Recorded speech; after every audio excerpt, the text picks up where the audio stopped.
All right, the property prequel. Crossy, mate, back again for another ep. Be in the know before you buy. How you going, mate? I'm well, mate. How you going? Good. Weather chat again, mate. Unreal weather, eh? Unbelievable. We're just about heading into my favourite time of the year, which is autumn. You can feel a bit of a sou'wester blowing, little bit cooler. Water temp's still good. Mate, beautiful. And kids are back at school now, mate. Hallelujah. I've spoken to a few parents out and about in the community. They're all going crazy. They've been looking after the kids. Extended holiday. All good? Mate, I think it was Tuesday. My young bloke went Monday and my daughter didn't go till Tuesday. And I dropped them off. And on Tuesday, I was just driving around aimlessly. I didn't know what to do with myself. They'd been with me full time since the end of November. Mate, it was great. But I was a little bit lost by lunchtime. But I've soon sorted that out. Yeah, and mate, it's good to be back in the property headspace now, isn't it, mate? So, and just quickly on that, mate, the last step we did with Justin Nickerson around the auction masterclass, mate. Wow. What a cracker.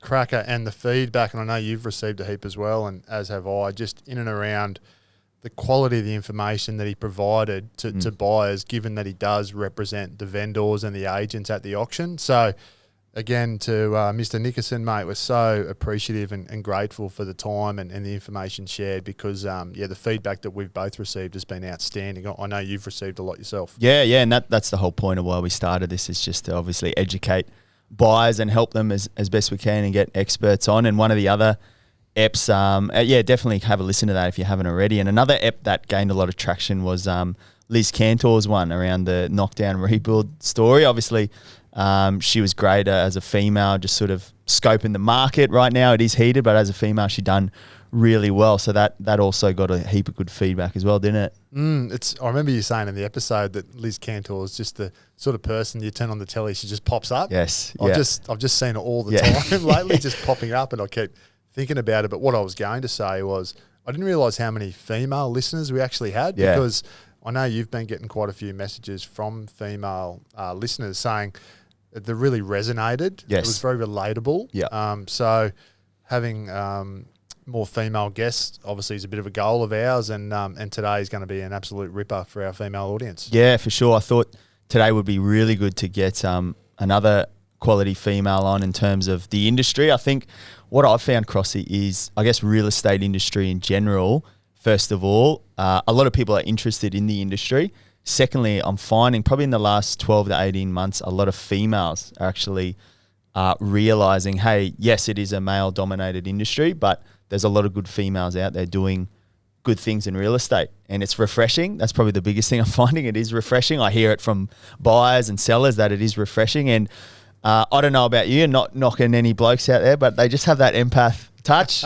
They can relate more to the wife who is the boss 9 times out of 10. Correct. So it's a little observation I'm finding generation-wise moving forward. I think you're going to see more females. So today we got Juliana Gomes from Lacey West Real Estate on the Gold Coast.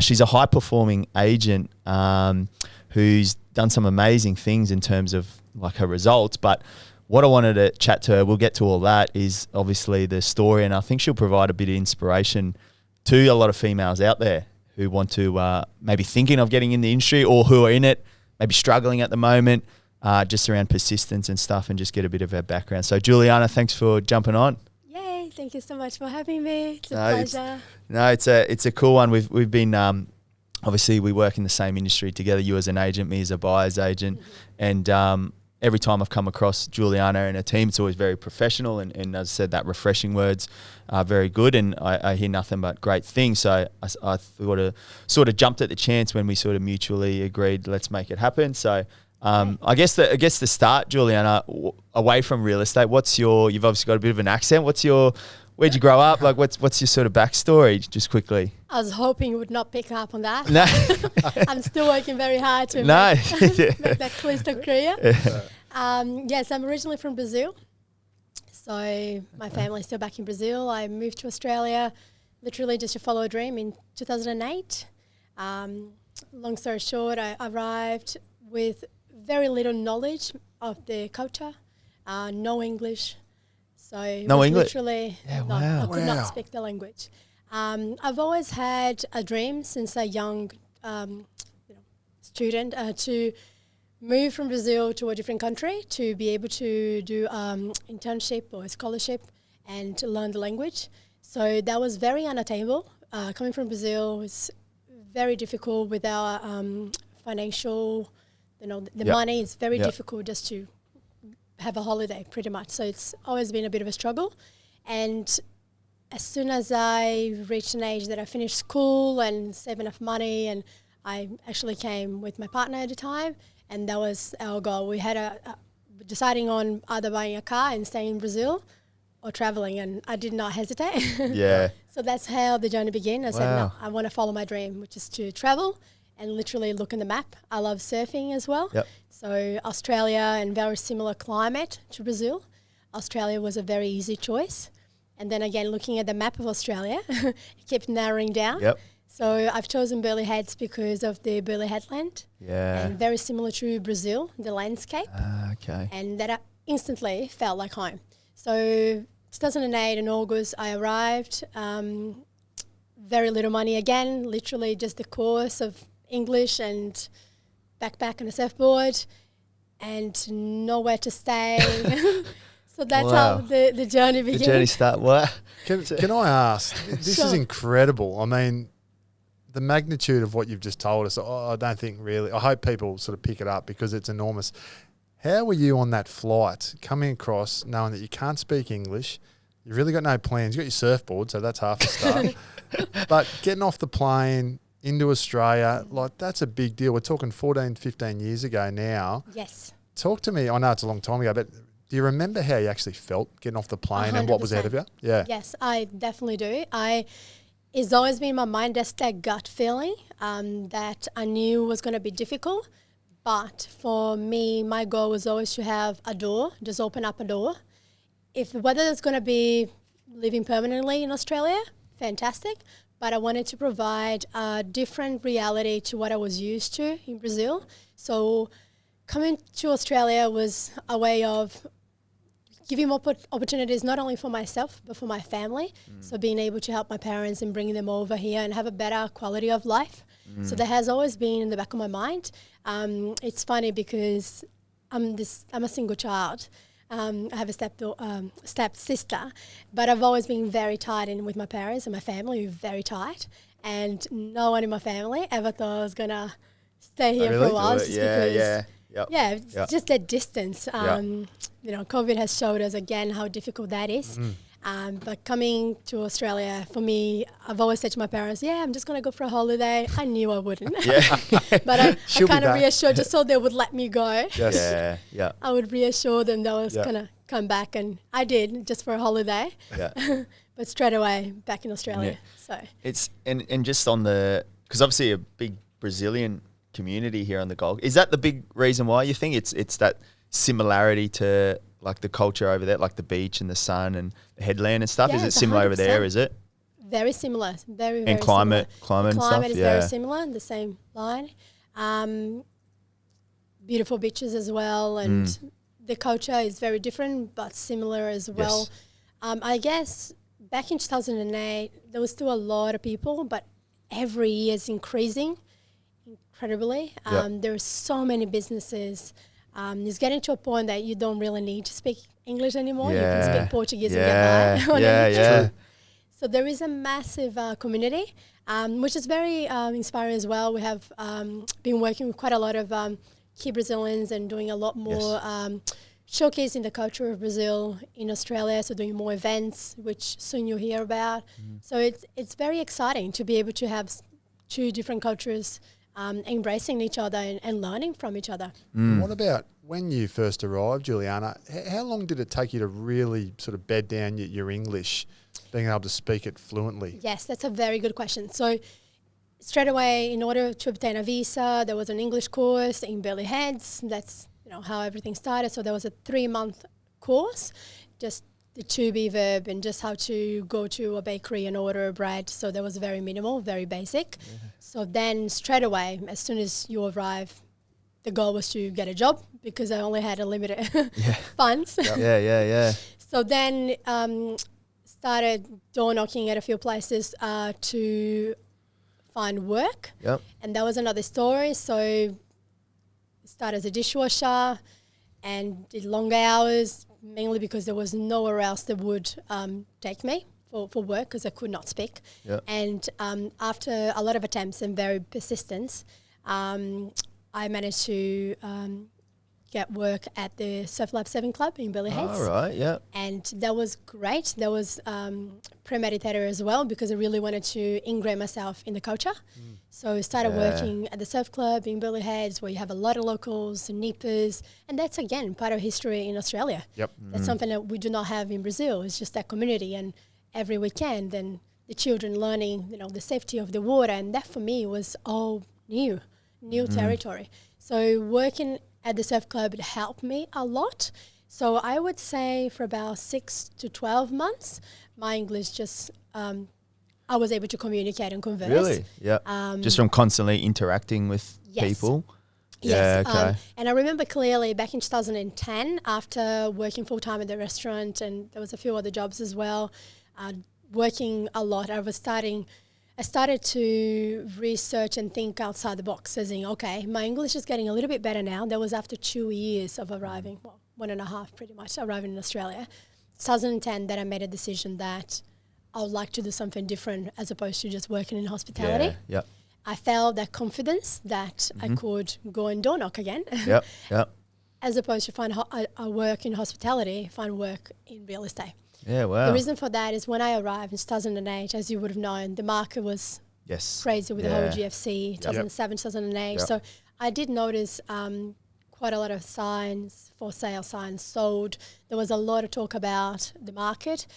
At the restaurant, there was a lot of people talking about it.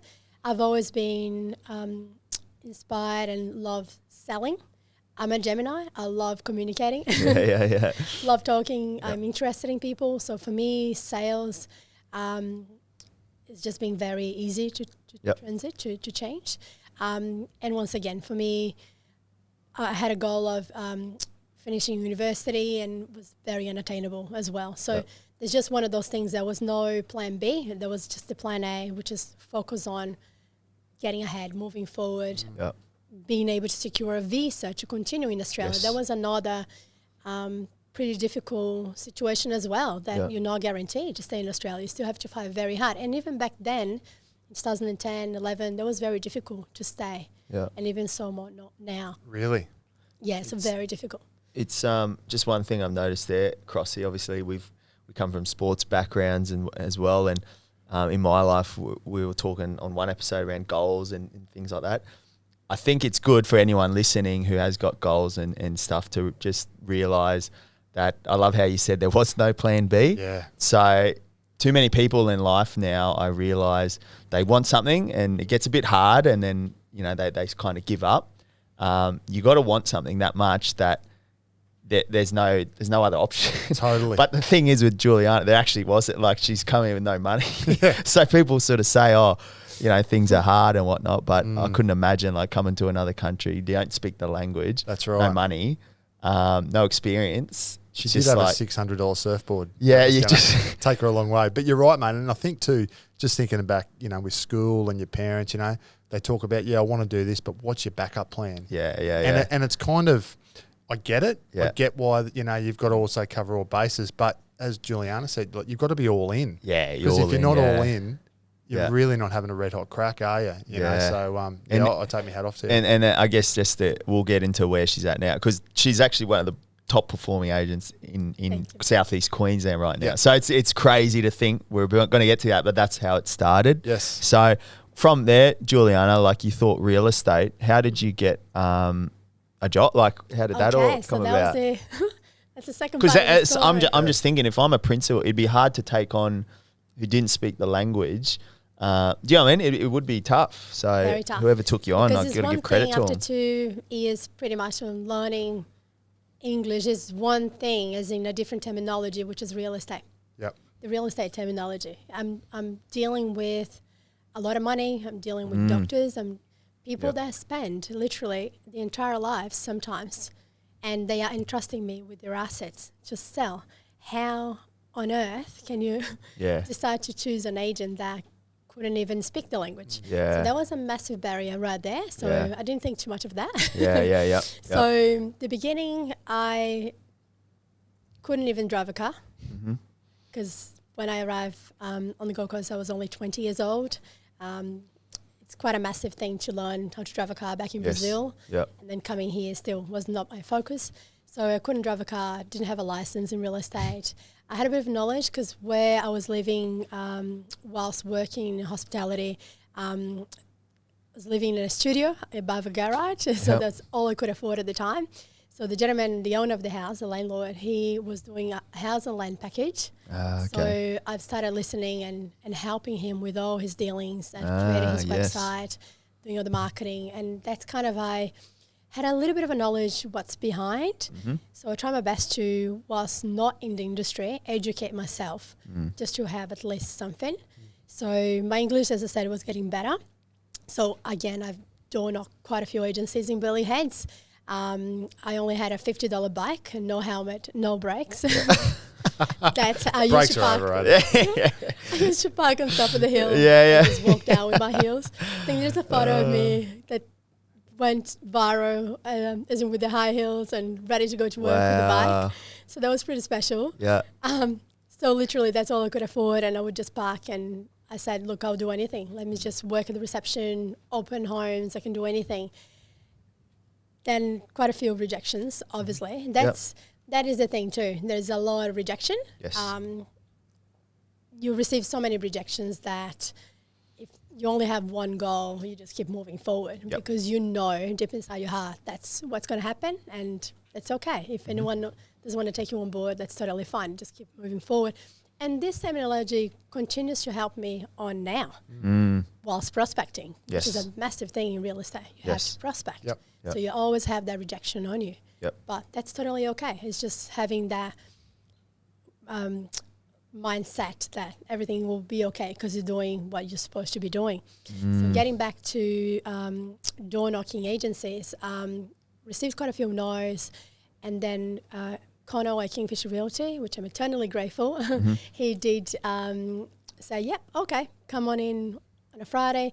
That was after I've door knocked quite a few times, so I think it would have been the fourth or fifth time that I would go to that same agency and just keep looking at the window and saying hello and just letting you know that I've learned about realestate.com that I use. Yeah. So it was just little things that he could see. There was a lot of there was the attitude, there was that willingness to learn. Yeah, the hunger, and nothing to lose. So he just, I think he got tired of me coming every Friday and saying hello, and he invited me to an open home. Which was another interesting thing because I couldn't even spell the name of people coming through the door. So anyway, he looked at me and he went, oh, what have I done? It paid off at the end. Just on that, Crossy, because me and you've been in the industry as well, and you're right, prospecting is key. And one thing I know a lot of people listening to this are in the industry, and people, I mean, anyone in life, is the form of rejection. And it's a big part of industry in real estate, but also sales, and I mean a lot of industries.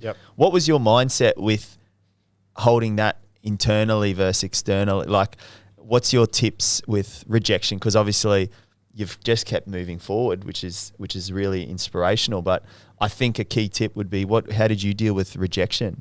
Yes. So first of all, I don't really see it as a rejection. I don't take it personal. I don't see it as them against me, or I don't see it. I don't want to have like your business, I don't like you. I don't see any of that negativity.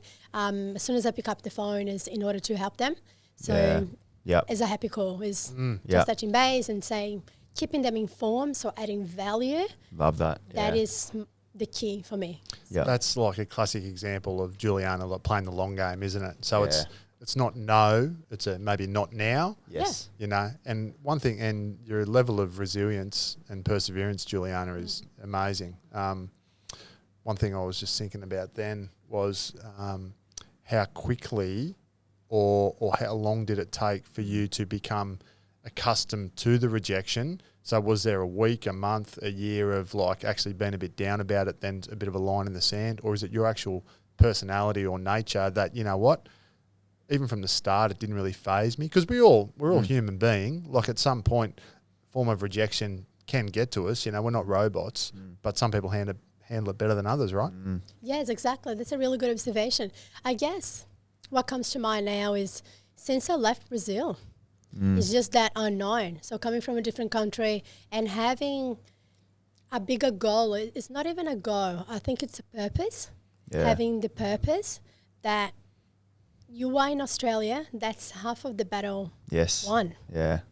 So anything that comes in, it's a bonus. Yeah. So for me, I've received so much rejection that's not even able to speak the language from the get-go. So you just get accustomed, as you were saying. And it sounds like, Juliana, a little bit of gratitude that holds it all down. I guess that's something, you know, we both talk about as well. When you're grateful, you know, it's hard to be. Well, they say it's hard to be grateful and angry at the same time. Yeah. It seems like someone's setting your emotions off, but you realise actually I'm living in the country I dreamed about. You know, it's hard not let it, like, you're actually winning. So exactly. I guess it sounds like it's all a mindset. Would I be right in saying that? Totally, exactly. Yeah. And obviously I have my ups and downs, and I always used to laugh about it because every time that I had a down, that the feeling, it's just tiring. I'm not really moving forward as fast as I would like. I would just pick up the phone and call my parents. Yeah, yeah. And I would just listen. I would just say, how is everything going in Brazil? Tell me about it. What's happening? Within that 5 minute to 10 minute call, I would go back to that appreciation, gratitude, and have nothing to worry about. Yeah. Because what others are going through in Brazil, or how much struggle is there, and I'm here, there's nothing to complain. Yeah. The sun is shining, the waves are rolling, I'm healthy. Yeah. That's the most important thing. Just go and make it happen. You know what I mean? Yeah, love that. Love that. And then what about in terms of now the female side of things? Obviously, because that's one thing, just crazy start, but then you're in a male-dominated industry, and must I add, it's quite a, I'm not afraid to say it, there are egos in the industry. Absolutely. That could have looked down on a female in the industry, and who knows, it still goes on at time to time as well, I noticed. So how was that? I guess what was your mindset there? Because I know a lot of girls who want to get into the industry, but they just sort of got that fear around it's very male dominated. So what was your mindsets with that? Like, do you have any help for any females who might be thinking of getting in the industry? So for me, it took a while to get on my feet in a way, as into finding my own style to just cover myself as a person, even because when I started I was pretty young as well. So it took me a while just to learn the ropes and feel confident with what I could offer to a vendor as well. Why would I be the best person to sell their house? So that it took me a while to find where I belong. So I guess that is the key. So there was a lot of self work and realization. So working with mentors, lots of male and female mentors. Even now I do have a trainer, I have a mentor that has never stopped. And I'm always seeking to continue to learn and listen to podcasts and interacting with like-minded people. I guess that's what I would recommend, is just, knowing the person that you are, what sort of style, what sort of values do you hold. I think knowing your values are very important, because then you attract the person that you will be dealing with will be the same values, and everything's just going to flow. Not really caring about how other people do business. I think that was important to me. Sometimes you can get to that scenario that you're comparing yourself with others, and that's not really healthy, because no one really can be as good as you. So creating that that's that book from John McGrath, You Inc. Yeah. So reading books and getting inspired by how others do it and create your own style, that has definitely helped me to build that belief. I was just going to say, because we all know, all the three of us know, that in real estate it's very difficult to become an overnight success. It takes time to build your contacts, to get out, to give yourself time to do the prospecting.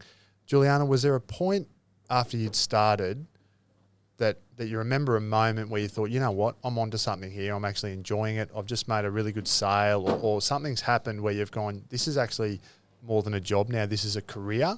Because I guess what I'm saying for all the ladies and men that do want to get into the industry, it's not easy at the start, and we see a lot of people last 18 months, 2 years, possibly just it's a before long grind, they're about to baby. make it. It's a long grind. It is.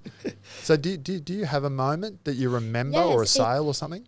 Well, it took me about, I would say, 5 years from the moment I've started working in reception and prospecting and people calling back because they couldn't understand what I was saying.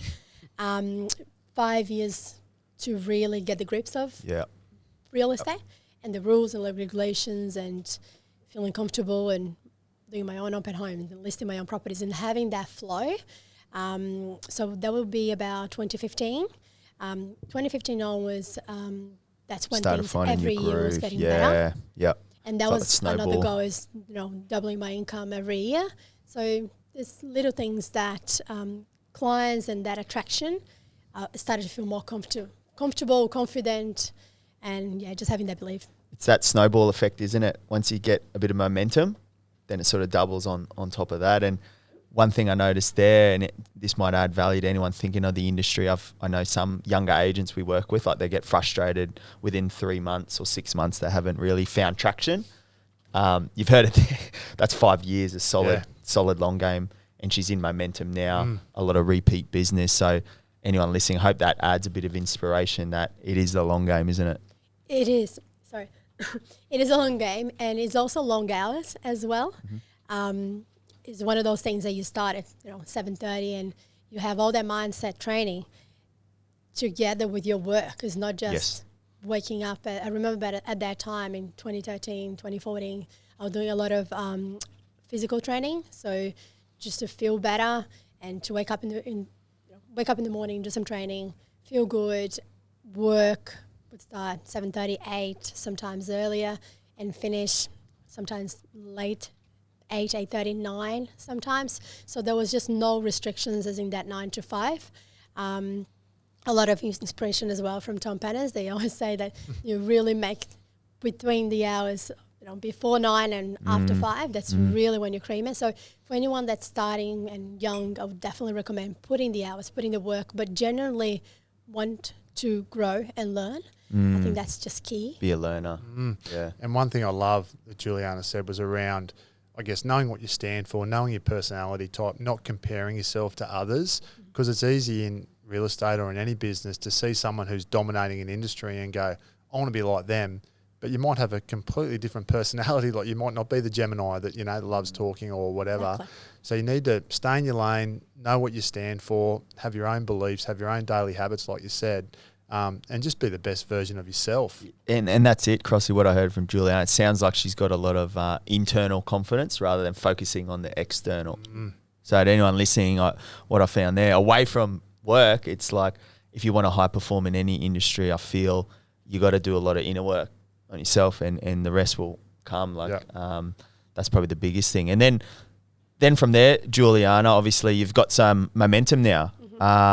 So you've got your own little business, so to speak. What's some tips for real estate agents or anyone wanting to get in the industry in that momentum phase now? Like how do you, because that's a tricky period as well, because you need to keep that, you get some success and you can be complacent. What's some tips there around keeping that traction to be a high performer? Yes, continuously growing and learning, I guess. I reached a point where still had so many goals and wanted to continue to learn more about real estate and the industry. So from 2015 to 2020, 2021, there was another 5-6 years that I could see a massive growth. The market as well continued to grow, which is fantastic, very lucky.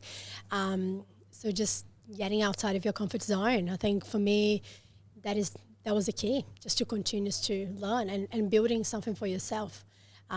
So having that transition, especially how the market was so strong, I really wanted to learn with Justin Nixon and be very comfortable with auctions. Doing an auction, I love the process. I believe in the process. I feel having that, adding that value to a vendor that you feel that property will achieve higher by going through that process, feeling comfortable about it. So I wanted to learn. And you are right, Matt. It's just moving from that employee mentality to that business owners. It also takes a lot of inner work and just continuous growing and learning, I guess. Shrams was saying earlier, obviously you've got your business unit. It's a heavily male-dominated industry. Just any tips, Juliana, for our female listeners who are thinking about getting into the industry, or actually are in the industry already? What would you say are some of the positives or the benefits of being a real estate agent from the point of view if you go out prospecting, trying to list properties, sitting in a lounge room with a husband and wife, being that female version of a real estate agent as opposed to a male? What do you see are maybe some of the benefits of being a female in the game? I think it's fantastic. Yeah. I wouldn't think twice. Yeah. So I believe we have so much to offer, from that caring, but at the same time, very firm way of dealing with things. Just being humble, genuine. We understand what it takes to, not saying the male doesn't, but I have a 3.5-year-old son and is a lot of juggling. So we do juggle a lot, but at the same time, we care. So I think, unfortunately, there are quite a lot of males that are very egotistic. They care about how much, what car they have and all that, and as opposed to what the vendors really deserve. And not saying that everyone's like that, but having that female touch, I think in quite a lot of ways, it can be so beneficial. So for anyone that's starting in the industry or females, just go for it. Just feel comfortable that you have a lot to offer. Yes, every personality type's different, and find who you relate to, isn't it? I find those females got that empath touch, don't they? And they're understanding and good. They're all pretty good listeners, most of them. That's what I reckon. I reckon they're great listeners. I reckon I've been involved with agents coming to see you about a listing or something, and all you do is, as a vendor or prospective vendor, you just listen to them for an hour. Whereas I find the good agents, and I think it's a great trait with our female agents, is they do a lot of listening. They're genuinely interested, and I can see with Juliana's personality, like that would go a long way. Yeah. If I'm thinking about listing my home, like I can see she's genuinely listening. She's interested in what we got to say. And then if you're a buyer going to an open home, and I've done it myself, you walk in, you see the agent, the bloke, and you think, oh, here we go.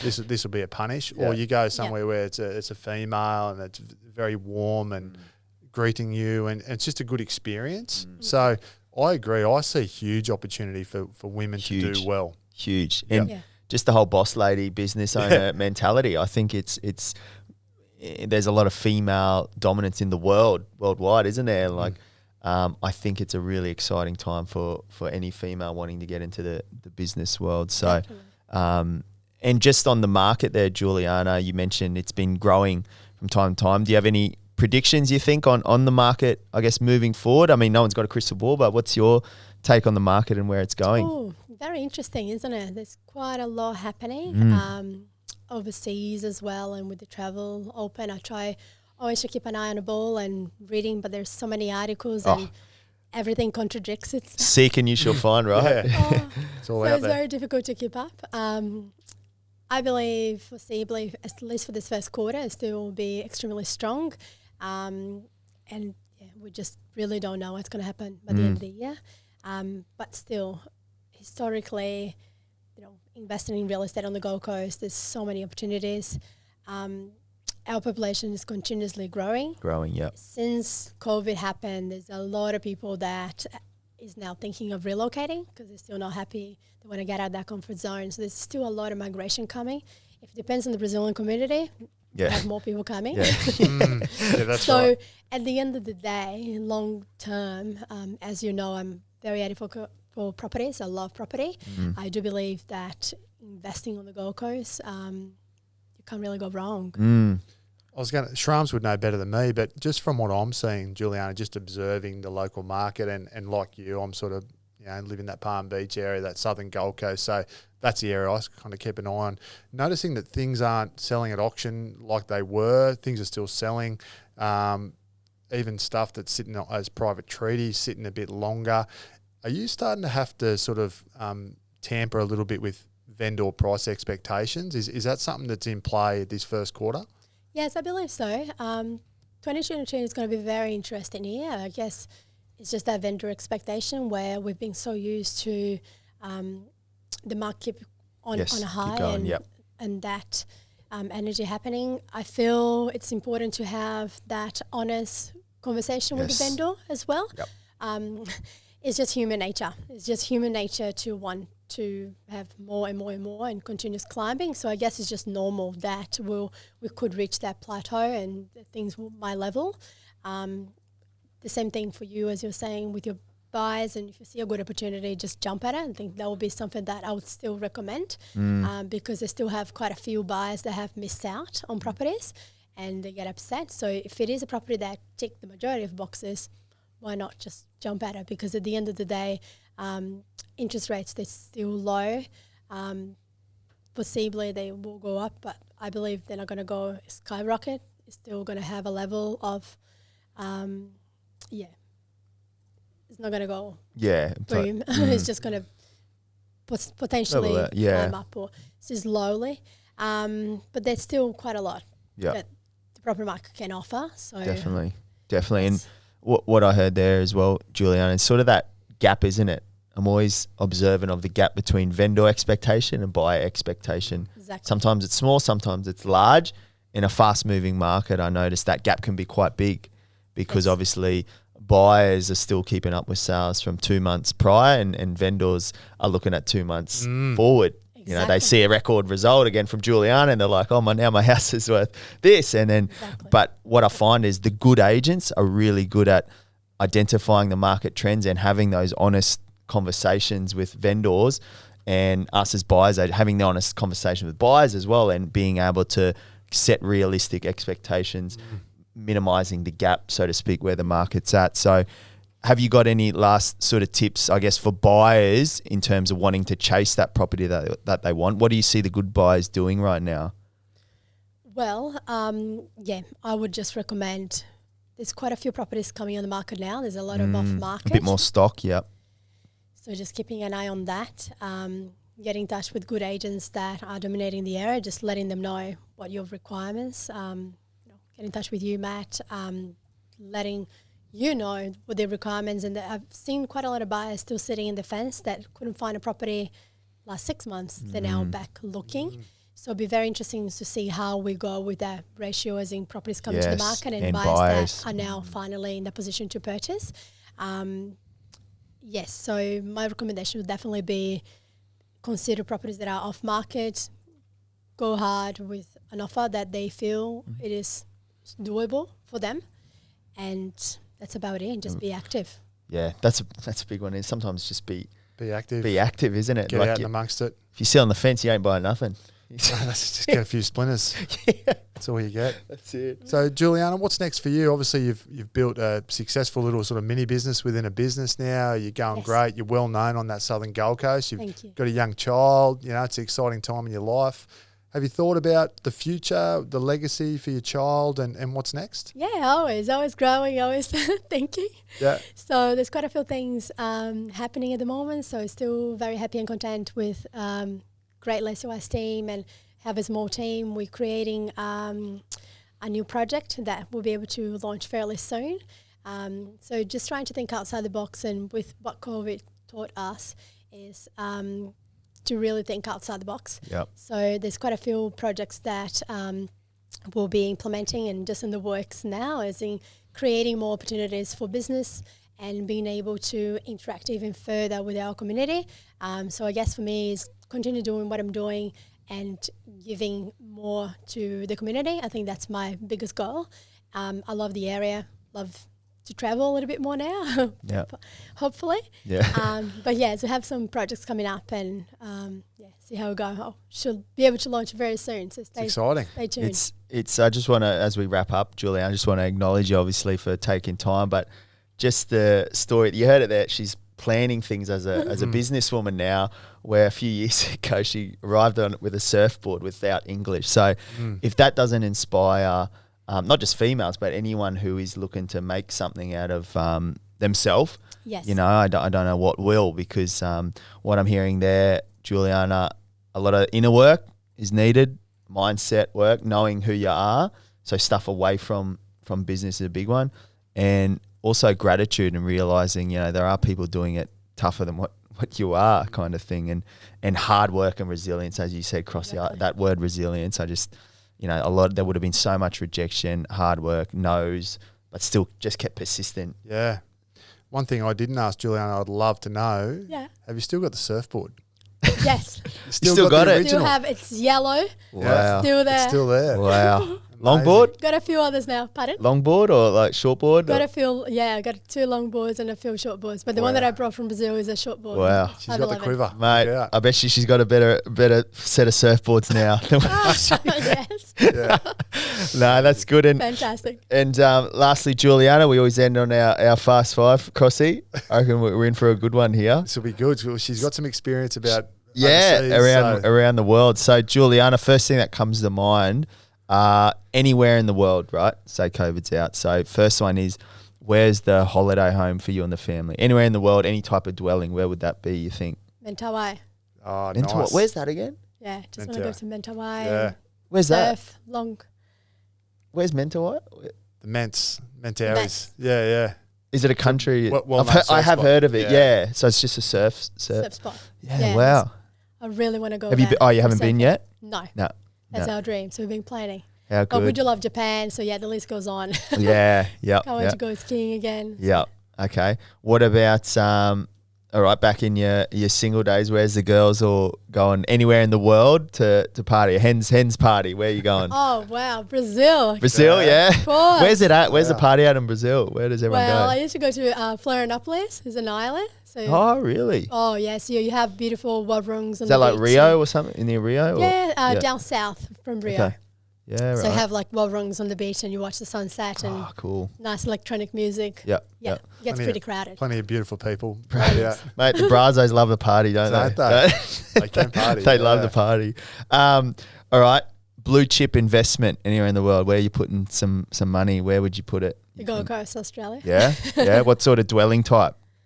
I love dwellings that you can be creative and do dual living or creative it. studios, or they can be very good, blue chip. Yes. So Obviously, good. as close as possible to the beach if Yep. possible. Yeah. But So what I'm hearing, blue chip location, but a bit of rental yield yes, just to touch it up. Yep. Like that. A lot of student investors are doing that at the moment. Hey, in Burleigh.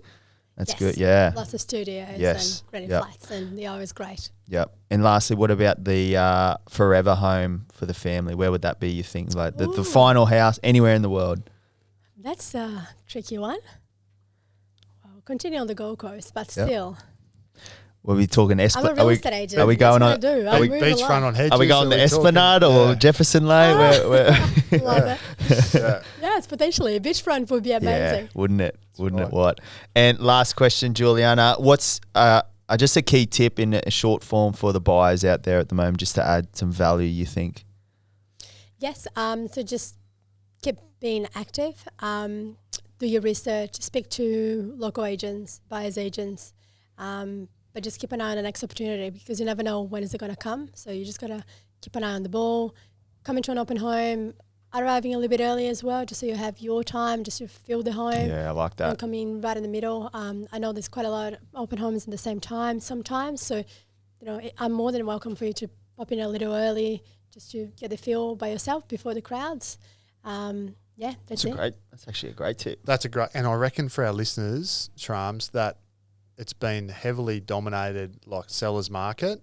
And as Juliana said, she feels like there's a little bit more stock coming on. So I think if ever there was some motivation for buyers to get off the couch, Yep. get active and get out there, like you've heard it from one of the Southern Gold Coast best agents, now's the time, guys. Let's get out there, get active. And if you, Exactly. you keep missing out, but now's your chance. Definitely. That's definitely. it. Awesome, Juliana. Well, thanks again. If that story doesn't inspire you today, I don't know what will. So thanks again, Juliana. Thank you. Thank you Appreciate so much. it. Thank you. My pleasure.